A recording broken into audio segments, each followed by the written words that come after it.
Your attention. I trust you enjoyed your lunch. So, unless you've been living on another planet, or you don't read newspapers, or you don't watch the TV, you might have noticed that BHP Billiton has undergone a little bit of a change, and BHP Billiton is no longer. The Global Australian, known as BHP Billiton since the merger of BHP and Billiton in 2001, has relaunched its brand and name to return to being simply BHP. Now, the whole time that I was at BHP, if I didn't say Billiton at the end, I got smacked over the head by a brand person, so you have to forgive me if I accidentally drop in a Billiton at some point. BHP launched this rebranding earlier this month under a Think Big campaign. So we thought you might like to see a part of that campaign today. Can we please play that video?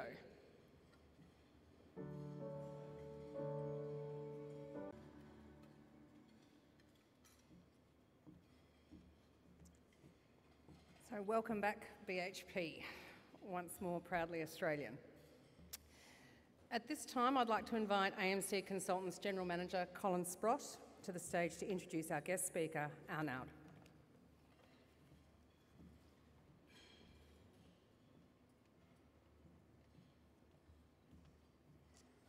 Thanks, Sam, and good afternoon, everyone.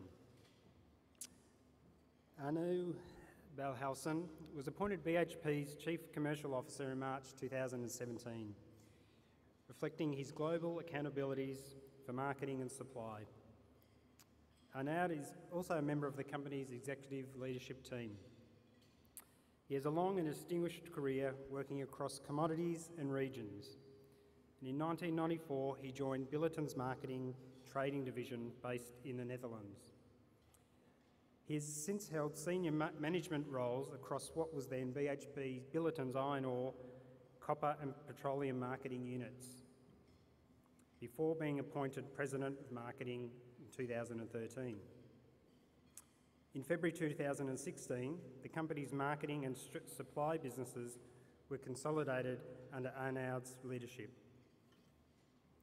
Key highlights of his career include successfully managing the integration of the WMC copper marketing business into BHP Billiton, also leading the evolution of iron ore price indexation and the successful integration and ramp-up of BHP Billiton's North American marketing activities following the acquisitions of the shale oil and gas businesses. As Chief Commercial Officer, Arnoud is currently leading the globalisation of BHP's procurement activities. He is also accountable for developing the company's view on global commodities markets. And he is our guru into global commodity markets, and his appearance here today is very timely. Arnoud is also an executive committee member of the Australian-Japan Business Cooperation Committee. He is currently based in Singapore and married with 3 children. Members and guests, please welcome Arnoud to the Melbourne Mining Club.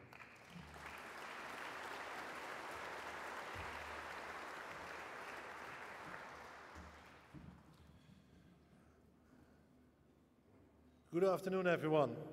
I acknowledge the traditional owners of the land on which we stand, the Wurundjeri people of the Colin Nation, and pay my respect to their elders, past and present.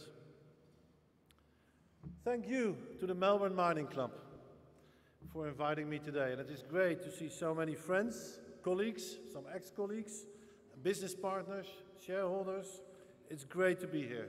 It's great to be here with so many people who are passionate about this industry and have done so much to progress it. But I want to acknowledge one special guest, one special person, the ex-chairman of BHP, Sir R.V. Parboe, the patron of this club. And much of my talk today will actually reflect his career from Estonia to Australia via Germany, and how he took a small gold miner into bauxite and nickel and elevated to a company playing on the world stage. And I've been told by a reliable source that when in the early 70s and the industry was doing it tough, Sir Harvey himself stared down his critics within the company, the critics in the banks, the media, investors, when he wanted to expand his exploration team. And he said the famous words, "When you are exploring today, you need to think about the condition of the market in 10 years' time." Soon after these words, his team discovered Olympic Dam. And 40 years later, we still haven't scratched the surface of this resource. But we know one thing for sure, that Olympic Dam in Roxby Downs will deliver value for Australia for generations to come. And I honor this determination. I honor this dedication, for which we are lucky enough to still reaping the benefits of today. Well, it's great to be back in Melbourne. Melbourne, the traditional home of mining in Australia, and Melbourne, the multicultural capital of Australia, the centre of entertainment, sports, business and arts. And I can relate to this. Yes, I'm Dutch, but I'm born in Venezuela, and my parents took me through the Middle East. I lived in Oman when I was young.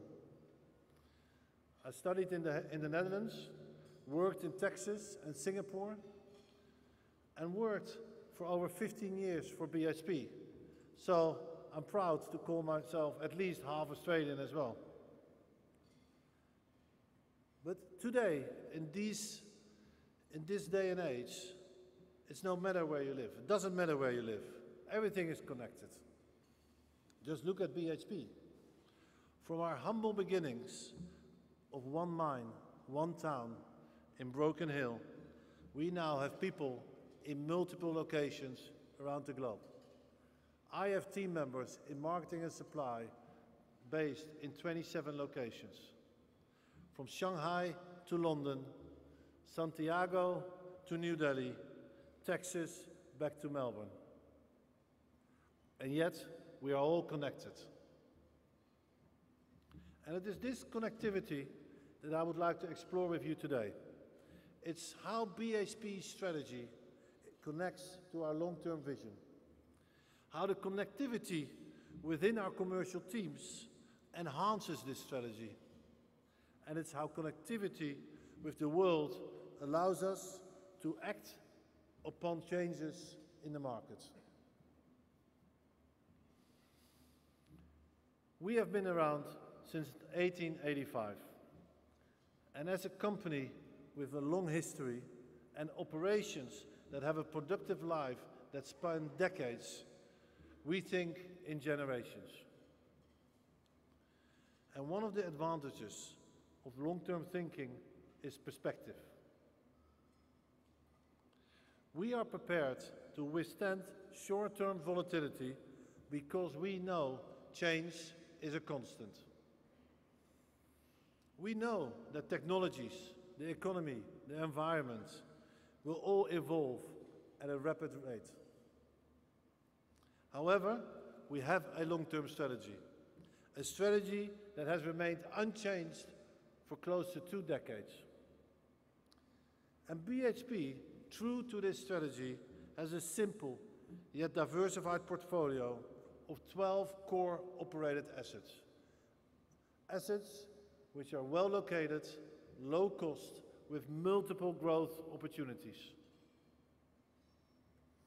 We have built on this strategy with a discipline that focuses on what matters most: safety, culture, and productivity.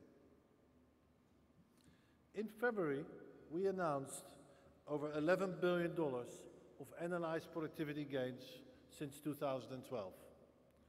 And that is just the beginning. From this foundation, we have a strong plan for growth. There are significant gains to come. And as Andrew outlined in Barcelona recently, From where we stand today, against consensus commodity prices, we have the potential to grow the value of BHP by more than 50% through 6 key drivers: productivity, latent capacity, US shale optimization, growth projects, targeted exploration, and advanced use of technology. The outlook of BHP is strong, and we have a unique set of opportunities, and you will see us prosper. We will grow value per share through the cycle. That's our foundation. The foundation of our strategy are 3 key principles of safety, culture, and productivity, and our plan to grow the value of the company.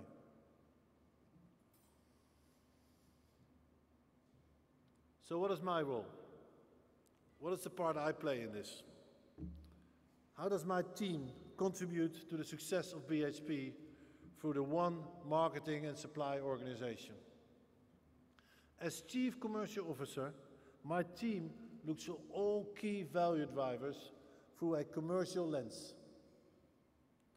In simple terms, my team looks at every dollar which comes into the company and every dollar which goes out of the company. The effectiveness of our commercial function is based on 2 central attributes. Firstly, how we are structured gives us an advantage. By combining our marketing and supply team, we have a single strategic view of the value chain. We operate on both sides of the commercial coin. Now let me give you a very specific example on how marketing and procurement together can add value. In US shale, additional investment creates the opportunity to generate shareholder returns. But to guarantee that return, one can look in the revenue and look in the cost. The marketing team deployed a hedging strategy, and our procurement team fixed over 95% of its cost. And by doing so, it secured a 30% return on incremental gas development in the Haynesville. The second way we maximize the value of our commercial function is by taking advantage of both our global and local footprint. The centralization of our marketing organization in Singapore gives us proximity to our customers, which is key and close to our Asian customers. Our Asian customers in China, Japan, Korea, Taiwan, and India. Asia is our most important market. We need to be in the center of this demand. Last year, almost 70% of our sales went to Asia. 70% of the revenue of BHP was generated in Asia. And our relationships have deepened over time because of our closeness to these customers. At the same time, we have our local footprint, together with the assets around the world, and this connects us to our local communities and the local vendors from which we procure. We invest in local businesses through our local buying program. And based on the success of this program in Queensland, and more recently in New South Wales, we will roll out this program to Western Australia. The Queensland program reached a very important milestone earlier this year, when we passed the more than $100 million spent with local suppliers through this program since 2012. And these kinds of programs are vital to our success and to our license to operate. We have had in place for quite some time already special payment terms for small, local and indigenous buyers. And we use this experience to work together with our partners to an Australian supplier payment code, which was launched earlier this week. And we're very proud to be one of the first voluntary signatories, a development which we very much encourage. On the other side of the world, in Chile, we have a program which is called the Cluster Program. It's a program in which we are developing 60 suppliers which can connect our local business to our global supply chain by 2035. And this is important because we want our local businesses, our local partners to grow as we grow. Marketing and supply together will create effective business relationships at both a local and global level. And this approach works for BHP. It means that we are connected, and it is this connectivity which is our greatest opportunity. It gives us insight and perspective. And it will help us to understand how markets evolve and how it will help us to adapt our strategy as these markets change. Our teams, with their global and local perspective, study emerging trends from the bottom up and tops down.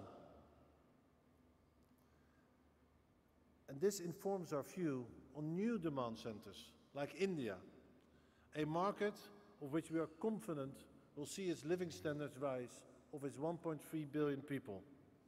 And the living standards will rise to a next level. There are very clear positive signposts from trade barrier reduction to big infrastructure projects. If we just look at some of the initiatives which the Modi government has announced, there's all reasons to be getting very excited. 100% electrification by 2020. Housing for all by 2022. And these policies are expected to have a material impact on the demand for coal, iron ore, copper and petroleum. We also study food consumption patterns and how this demand of food will play into the demand for fertilizer and, in our case, potash. Our analysis suggests that between now and 2050, the world population will grow by 30%. Crop demand will rise by 50%. That extra crop and that extra food demand cannot be met without potash. Potash demand is expected to grow by 2 to 3% every year between now and 2030. China. We cannot not talk about China when we're talking about resources in Australia. And we continue to closely look at what China is doing on a policy front and from an infrastructure investment point of view. Recreating the old Silk Road is central to China's next phase of development. Dubbed the Modern Marshall Plan, the Belt and Road Initiative is more ambitious than its predecessor. It aims to be a truly global initiative spanning continents and decades. 68 countries or regions over a vast area of Eurasia, Africa and Oceania are directly involved. This area takes in half of the world's population and 30% of world's GDP. It will support significant investments in infrastructure and it will promote trade, which is the lifeblood of the global economy. I would like to share with you, and I would like to show a clip on the One Belt, One Road from our Prospects blog. Prospects is designed to share our analysis, our views, our insights of the world. I invite you to visit our website and to enlist to the blogs. China's One Belt, One Road initiative is the core element in the nation's Eurasian foreign policy. The belt follows the Indo-Pacific coastline from East Asia to the African Horn, while the road encompasses a number of continental-scale corridors linking China to Central, South and Southeast Asia, the Middle East and Eastern Europe. From a purely economic standpoint, it provides a signal and a framework for Chinese firms to export their growing expertise in infrastructure, manufacturing and construction. Today, some 1.3 trillion US dollars of projects have been initiated, making it more than 7 times larger than the legendary Marshall Plan.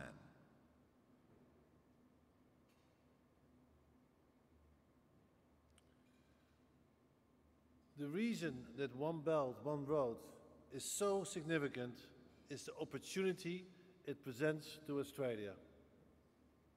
We should be all pursuing ways to ensure that the belt and the road connects to Melbourne, Sydney, Adelaide, Perth, Brisbane, Darwin. There is no reason we cannot all benefit from this. BHP can be the vital link to connect Australia to this emerging growth.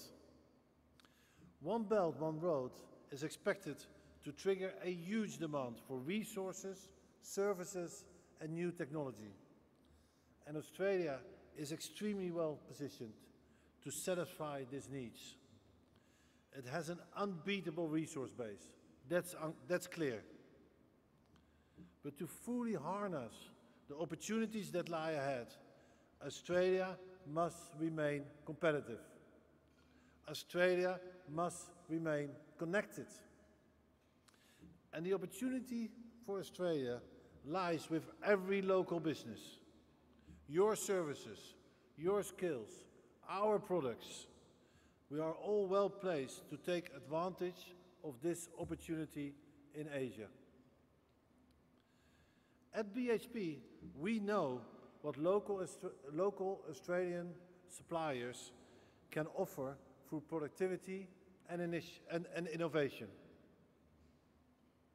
We must all work together to demonstrate this unique offering on the world stage.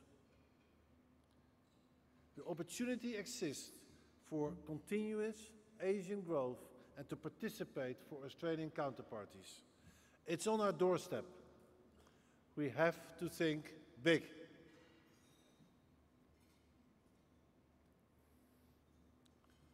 Our long-term commitment and relationships with Asia mean today we are in a prime position to seize the opportunities. BHP is a stronger, simpler company than we were only a few years ago. We are well positioned for future economic conditions. We are confident that we have the right assets, the right strategy, and that our returns will increase significantly over the coming years. Asia is critical for us as a global company, and BHP is part of what Australia connects to the growing opportunities in Asia. We all must plan and think in decades and in generations. The Belt and Road Initiative is an opportunity like no other. And if we are not prepared, we will lose our competitive advantage as individual companies, as an industry, as a nation. BHP has been around for over 130 years, and we are planning by evolving and adapting to ensure that we are around for another 130 years. Change is a constant. Connectivity is critical. Thank you very much.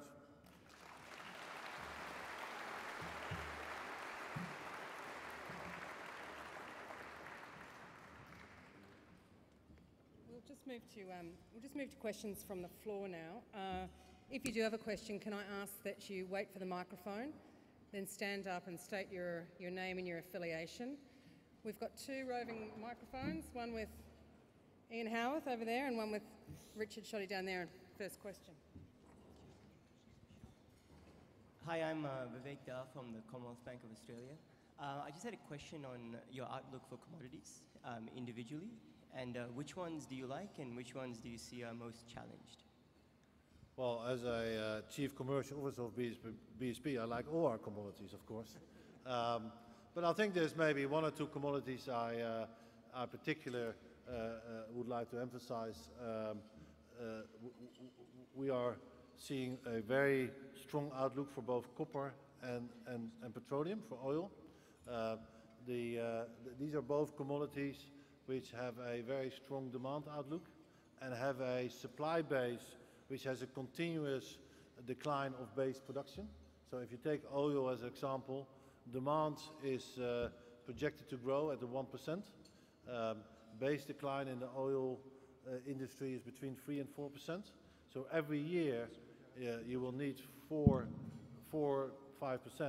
of additional supply, and the cost curve in oil is quite steep. So we see that industry has a very constructive outlook.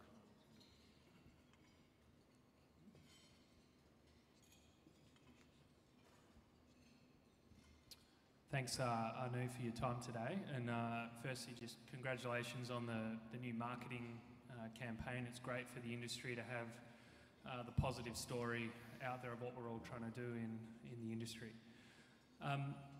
We very much at EMR Capital agree with your longer term views on China, and our commodity set is very similar to yours minus petroleum, but just wondering if you could comment on what worries you about the growth pattern in China and what could cause that economic story to come unstuck, and with particular reference to the gyrations you're seeing in iron ore prices at the moment. Thanks. Thank you. Thanks for that question. I think the one concern I would have on economic outlook is the trend towards more protectionism. So free trade is the lifeblood of the economy. We have seen global trade continue to grow, but free trade growing at a slower pace. That's why it's particularly encouraging to see a One Belt, One Road initiative, which connects China with other parts of Asia. So again, if I had to point one thing which would concern me is a less free trade world going forward. Specifically on iron ore, steel demand in China has been good, has been stable, but we have seen more supply coming to the market.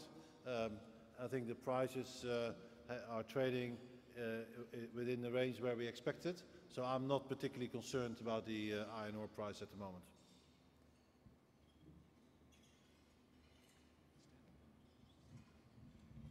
Thank you. My name is Clive Whittington. Like you, Arno, I live outside of Australia. I live in Hong Kong. You're in Singapore. I reflect upon your reference to Sir Arvi Parbo, our patron present here today, and I well recall his establishment of Kambolga, Kwinana, Western Mining. The company I worked for was Alcoa, and that causes me to ask about Nikhil West, and I wonder where that fits today within the 6 drivers, within your right assets, right strategy, given that nickel this morning is less than $9,000 a tonne. What do you see as the future for the once great Nikhil West? Well, I would say that Nikhil West is still great. We have been quite clear in when we simplified the company via the demerger of South 32, that Nikhil West was not a natural fit to the BHP portfolio, but at that time it was also not the right fit to incorporate it into the South 32 new entity. Nikhil West team is doing a fantastic job. We operate for value. There's a lot of operating and innovative work practices which we use in the rest of the organization, and we continue to run the assets for value. But as you said, we have been quite clear. It's not an asset which we see as part of our core portfolio.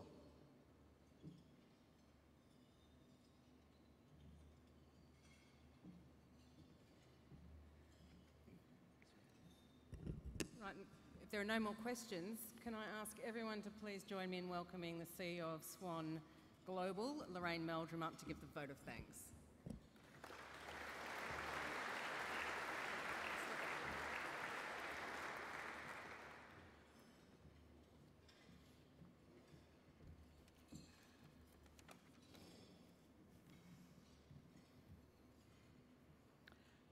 Arnoud Balhuizen has a very wide brief with his roles, including major responsibilities both marketing and supply at the big Australian where they think big.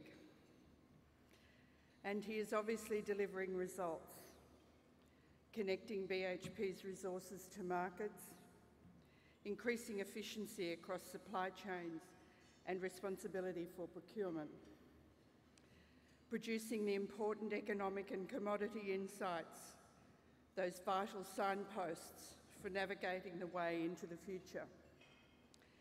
He was handpicked by Andrew Mackenzie, so we can all expect to see a lot more from Arnoud Balhuizen.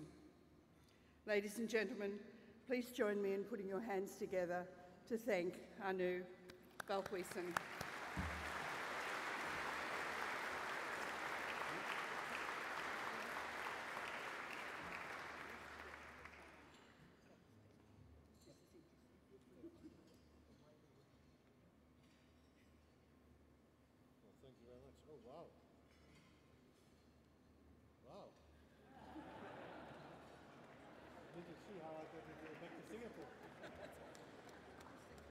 Thank you very much. Thank you very much.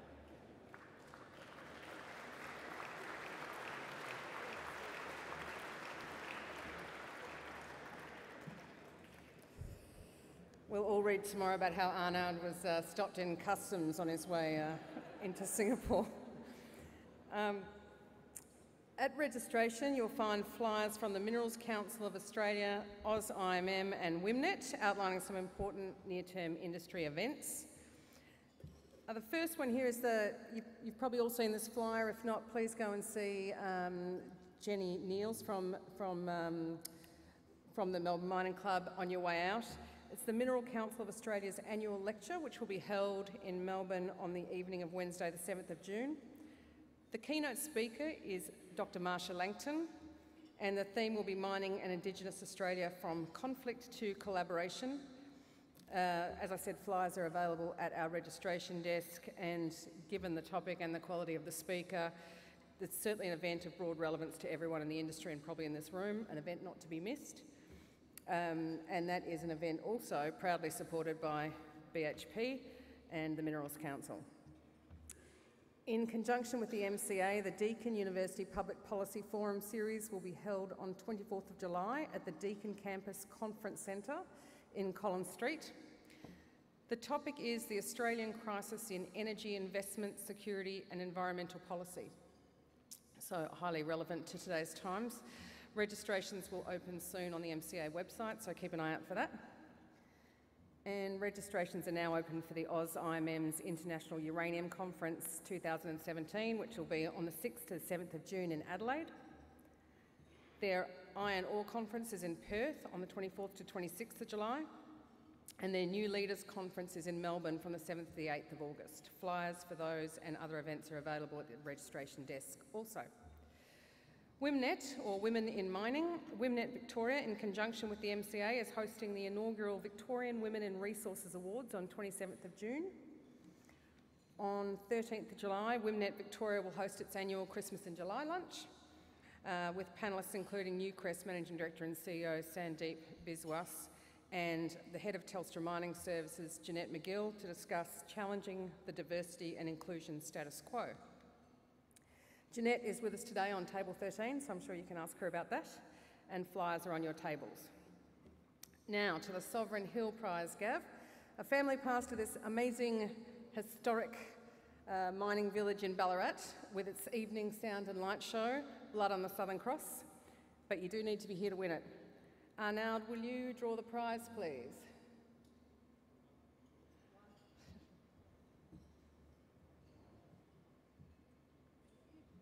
Okay.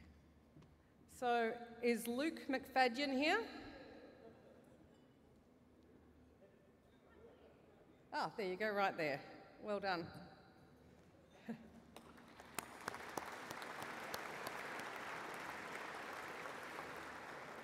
So our next lunch event in Melbourne will take place here at the Melbourne Town Hall as usual on Thursday the 3rd of August. Our guest speaker will join us all the way from Chile, and that is Ivan Arriagada, the Group CEO for Antofagasta Mining. If you like the copper story, this is going to be a must-attend event. Our special thanks go to Lorraine Meldrum of Swan Global for her hard work over the past year in helping to secure Ivan. So thank you very much, Lorraine. That date again is Thursday the 3rd of August here at the Town Hall. The next Cutting Edge series for our small and mid-caps is set for 5:30 p.m. on Tuesday the 18th of July, and guest speakers will be the CEOs or MDs of Egan Street Resources, Geo-Pacific Resources and Verdant Minerals. Now, if we don't have your details for lunch or Cutting Edge series notifications, please leave a business card at the door on your way out or register on our website. And you can also follow Melbourne Mining Club on LinkedIn, which I'm sure you all are. And also, just finally, can I ask you all to return your name tags, please? For media, the Condell room in 5 minutes for your chance to talk to Arnoud. And please see BHP's Gav Notley down in front of me right now, or catch up with Gavin Collery over there. Thanks again, members and guests. Please travel safely.